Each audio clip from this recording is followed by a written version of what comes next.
اللهم لك الحمد كما أنت أهله وصل على محمد كما أنت أهله وافعل بنا ما أنت أهله فإنك أنت أهل التقوى وأهل المغفرة.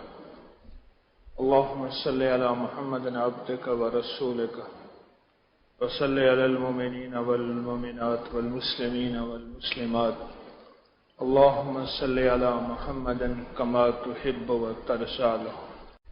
تسبیح خانے میں 9-10 محرم میں آپ تشریف لائے. یا واسع یا فتح کا ذکر خصوصی ہے جس کی برکات نسلوں میں رزق، صحت، بندشوں کا توڑ، مسائل مشکلات کا حل، ناکامی اور پریشانیوں کی دیر، یہ سب کچھ انشاءاللہ آج کی نشست میں ہمارا ہوگا. اور نفی اسبات کا ذکر بھی ہے، سلطان الاذکار بھی ہے. یہ ساری نعمتیں ہیں آج کی انشاءاللہ کہ آج اللہ کے فضل سے آپ حضرات کو مزدوری ملنے کا دن ہے، مزدوری ملنے کا دن ہے، جو مشکلات ٹلنے کا دن ہے، مسائل کے حل ہونے کا دن ہے اور اللہ کے خزانوں سے پانے کا دن ہے. کیوں؟ وہ یہ ہے کہ آج کے دن میں جو کائنات کا عظیم واقعہ ہوا کربلا کا، اس واقعے کی سوچ، اس واقعے کا گمان تو ہم کر نہیں سکتے کہ وہ جتنی بڑی قربانی ہوئی اور میرے حضور کو جتنی تکلیف پہنچی، اس کا امت کو جو سبق ملا، اس کا امت کو جو ایک راستہ ملا، وہ یہ ملا کہ وہ حضرات جاتے جاتے ہمارے لیے اعمال کی زندگی چھوڑ کر گئے، ایمان کی راہیں چھوڑ کر گئے اور حق کی راہیں چھوڑ کر گئے. کہ اگر ہم حق زندگی پہ چلنا چاہتے ہیں تو ہمیں ہمیشہ مڑ کے کربلا کی طرف دیکھنا ہوگا، آل رسول کی قربانیوں کی طرف جھانکنا ہوگا. اور ہمیں اگر سچی راہیں چاہیے تو اس کے علاوہ کوئی منزل نہیں، اس کے علاوہ کوئی راستہ نہیں. وہ حضرات تھے جن کی برکتیں پھر سارے عالم میں پھیلیں، جن کی برکتیں ساری دنیا میں پھیلیں. میں سوچنے لگا کہ حضرت قاسم بن عباس اور ان کا خاندان سارا، صرف وہ نہیں، ان کے مزارات وہاں بکھرے ہوئے ہیں آل رسول کے، بہت زیادہ بہت زیادہ. ہم ایک گمنام گھر میں گئے، چھوٹا سا قبرستان، انہوں نے تالا کھولا اور وہاں ایک اہل بیت کے بہت عظیم ہستی کا مزار تھا. بہت بڑا وہاں انوارات اور تجلیات کا ایک نور بارش تھی. تو یہ حضرات وہاں تشریف لے گئے، مدینہ منورہ سے نکلے اور وہاں تشریف لے گئے اور وہاں جا کے انہوں نے علم پھیلایا، روشنی پھیلائی، ہدایت اور تقوی اور مخلوق خدا کو اللہ اس کے حبیب صلی اللہ تعالی علیہ وسلم کی طرف متوجہ کیا، اس کی طرف متوجہ کیا. یہ حضرات وہاں پہنچے اور پھر ان کے لگائے ہوئے پودے. آپ کو علم ہے کہ حضرت خواجہ قطب الدین بختیار کاکی رحمۃ اللہ علیہ، حضرت شیخ الحدیث نے یہ لکھا ہے کہ حضرت خواجہ قطب الدین بختیار کاکی رحمۃ اللہ علیہ نے اپنے مرشد حضرت خواجہ معین الدین چشتی اجمیری رحمۃ اللہ علیہ سے جس مسجد میں بیعت کیا تھا وہ حضرت فقیہ شیخ ابو الیث سمرقندی رحمۃ اللہ علیہ کی مسجد تھی. اس مسجد میں گیا ہوں میں. شیخ ابو الیث سمرقندی رحمۃ اللہ علیہ، ان کی مشہور کتابیں ہیں، تنبیہ الغافلین بھی ان کی کتاب میں سے ہے. ان کی مسجد میں گیا ہوں اور حضرت خواجہ قطب الدین بختیار کاکی رحمۃ اللہ علیہ نے انہی مسجد میں اپنے مرشد کے ہاتھ میں بیعت کی تھی. اور مرشد وہاں سے چلے، پھر چشت پہنچے اور چشت سے چلے چشت ایران، پھر وہاں سے چلے اور پھر مدینہ منورہ گئے اور وہاں سے معین الدین کا لقب پایا کہ اللہ آپ سے دین کا کام لے گا اور دین کی مدد لے گا. اور پھر وہاں سے نکلے اور ہندوستان میں آئے. یہ سارا کا سارا جو دین کا سلسلہ ہے یہ آل رسول کے صحرا سر پہ ہے اور اصحاب رسول کے کہ وہاں سے تشریف لائے سمرقند، ماوراء النہر میں آذربائیجان، ازبکستان، قزاقستان، یہ ساری پٹی ہے اور کچھ ترکی کی پٹی ہے ساری. یہ ماوراء النہر ہے. نہر کے ماوراء اس میں دریائے آمو آتا ہے اور ادھر جا کے دریائے کابل بن جاتا ہے وہ. اور وہی دریائے کابل دریائے اٹک کی شکل اختیار کر لیتا ہے۔ یہ ساری جو سیدھی پٹی ہے، یہ اس پٹی کے ادھر ماورا، اس کے پار جو پٹی ہے وہ ساری کی ساری علم اور ولایت کی پٹی ہے، اور اس تک علم اور ولایت پہنچایا آل رسول نے تھا، اصحاب رسول نے۔ ہم ایک مسجد میں گئے، اس کا مسجد کا نام اب بھی مسجد خضر ہے، اس مسجد کا نام اب بھی مسجد خضر ہے۔ تو مسجد کے بارے میں بتایا کہ یہاں جب سب سے پہلے مسلمان آل رسول اصحاب رسول تشریف لائے تھے اور یہ قافلہ محمدی قافلہ جو آیا تھا، تو انہیں علم نہیں تھا کہ قبلہ رخ کیا ہے۔ چاند سے، سورج سے، ستاروں سے قبلہ رخ تو معلوم ہو جایا کرتا تھا، لیکن وہ مسجد بنانا چاہتے تھے اور اس کا 100% تعین کرنا چاہتے تھے۔ تو اسی دوران حضرت خضر علیہ السلام تشریف لائے اور انہوں نے فرمایا کہ یہ قبلہ رخ ہے، اور آج مسجد اسی صحیح قبلہ رخ میں ہے، اسی صحیح قبلہ رخ میں ہے۔ میں پچھلی بار بھی گیا، اس بار بھی گیا، اور سچائی کا ایک سچا وہاں نظام ہے اور حقیقتوں کا ایک سچا نظام ہے، اور دل ایسا حیران ہے کہ کیا سچائی ہے، کیا حقیقت ہے، کیا خیر و برکت ہے، اور کیا اللہ کا وہاں فضل اور کرم ہے۔ نور ہی نور ہے، رحمت ہی رحمت ہے، اور برکت ہی برکت ہے، انوارات ہی انوارات ہے۔ یہ سب یہ مدینہ کے جو آل رسول تھے، ان سب کی برکات ہے، ان سب کی برکات ہے۔ میں چاہتا ہوں کہ آل رسول کی تعلیمات سے کچھ ہمیں فائدہ ملے، ان حضرات کی تعلیمات سے ہمیں کچھ نفع ملے، ان حضرات نے جو خیریں ہمارے لیے چھوڑی ہیں اس سے کچھ فائدہ ہو۔ حضرت علی بن الحسین، حضرت علی بن حسین امام زین العابدین، حضرت علی بن حسین کا فرمان ہے، ہڈیوں کو صاف نہ کیا کرو، اس میں جنوں کا حصہ ہے، اگر صاف کر ڈالو گے تو وہ اس سے زیادہ قیمتی چیزیں تمہارے گھر سے لے جائیں گے۔ آپ کو علم ہے کہ یہ عمل میں نے پہلے بتایا ہوا ہے، اور اس عمل کی ہمیں تائید مل رہی ہے۔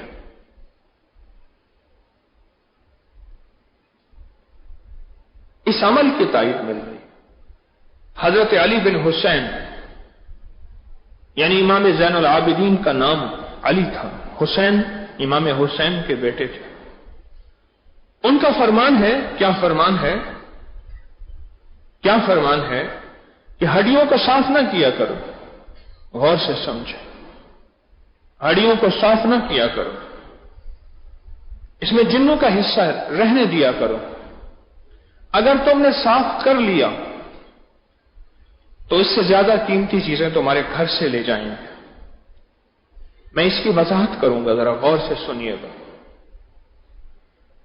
ہر حکم کسی مقام کے لیے ہوتا ہے۔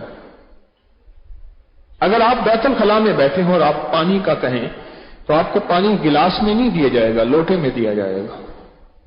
آپ غسل خانے میں بیٹھے اور آپ پانی مانگیں تو آپ کو بالٹی میں دیا جائے گا۔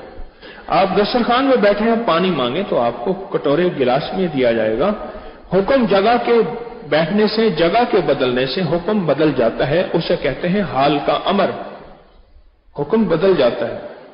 ایک اور روایت سن لیں، پھر آپ کو یہ فرمان سمجھ آئے گا کہ آل رسول نے ہمارے لیے زندگی کے جینے اور مرنے کے کیا سبق دیے ہمیں، اور آل رسول کی زندگی میں کیا خیریں اور برکتیں موجود ہیں۔ ایک اور سبق سن لیں۔ فرمایا کہ اگر تم جنگل میں جاؤ، دسترخوان بچھاؤ، اور اگر زمین پہ تمہاری ران گر جائے تو بھی نہ اٹھانا، ٹکڑے تو ٹکڑے، ذرے تو ذرے، اگر بکری کی گران بھی گر جائے تو نہ اٹھانا، کہ وہ اس جگہ رہنے والوں کا حق ہے، حصہ ہے۔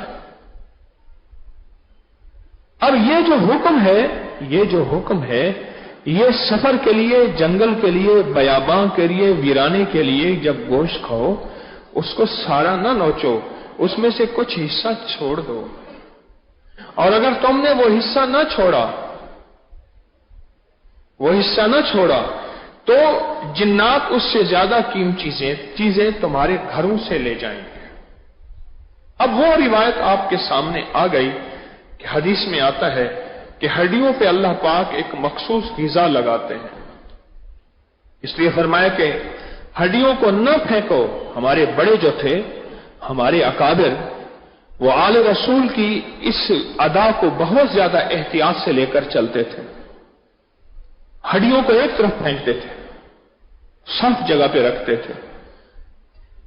انہیں علم تھا کہ اللہ کے حبیب کا فرمان ہے کہ اس کو پھر سے غذا لگتی ہے، اور پھر سے اللہ پاک وہ غذا جنات کی غذا بناتے ہیں۔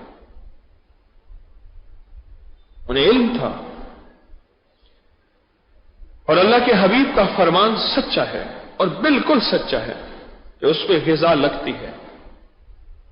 کیسے لگتی ہے، کس طرح لگتی ہے، اللہ کی باتیں اللہ ہی جانے۔ ہمیں تو حکم مان کے چلنا ہے، ہمیں تو حکم کی اتباع کرنی ہے، ہمیں تو حکم کی قدردانی لے کر چلنی ہے۔ اب جنگل کے لیے جو حکم ہے وہ بھی یہی ہے کہ ہڈیوں کی حفاظت کرو، لیکن جنگل کے لیے حکم ہے کہ کچھ ہڈیوں پہ کچھ گوشت چھوڑ دو،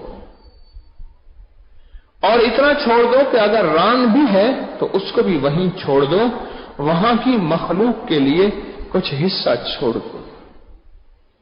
اب جب سے میں نے یہ عمل بتایا ہے آپ کو ہڈیوں والا فرمان تو سنا، میں نے یہ کوئی نیا نہیں بتایا، میں نے تو اس کو بیان کیا ہے، احادیث میں تو بیان تھا، لیکن جب سے میں نے یہ بتایا ہے اور لوگوں نے کیا ہے، مجھے بے شمار لوگوں نے اس کے فوائد، کمالات، مشاہدات اور تجربات بتائے۔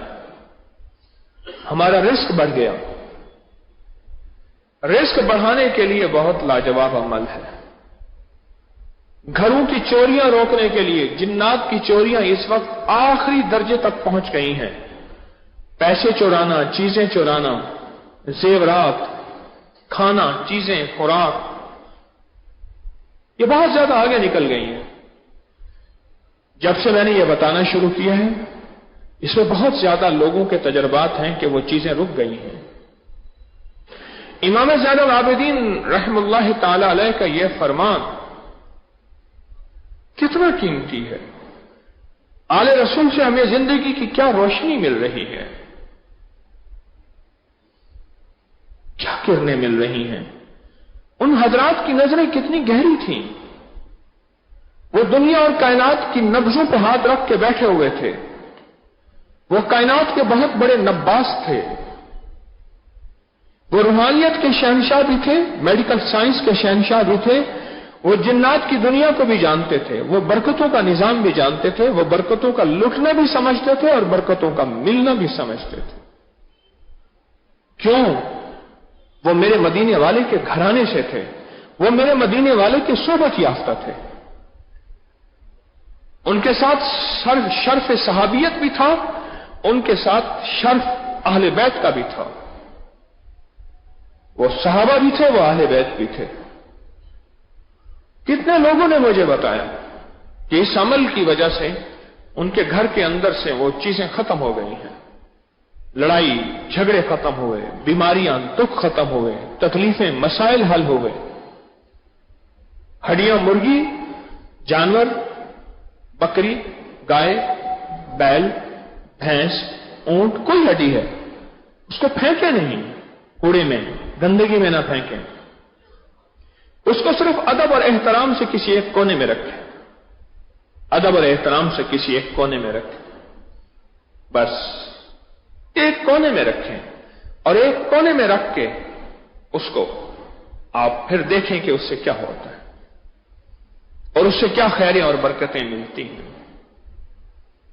ایک کونے میں رکھیں، کتے کھا جائیں، بلیاں کھا جائیں، کوے، چیل، پرندے کھا جائیں، ہمارے ذہن میں یہی کچھ کھائیں گے، لیکن جو دیکھی آنکھیں ہیں وہ اور ہوتی ہیں، اندیکھی آنکھیں اور ہوتی ہیں۔ ہمارے اسلاف میں، ہمارے اکابر میں ایسے بڑے گزرے ہیں جن کے پردے اللہ نے ہٹا دیے تھے، اور لاکھوں میں کچھ لوگ ایسے اب بھی ہیں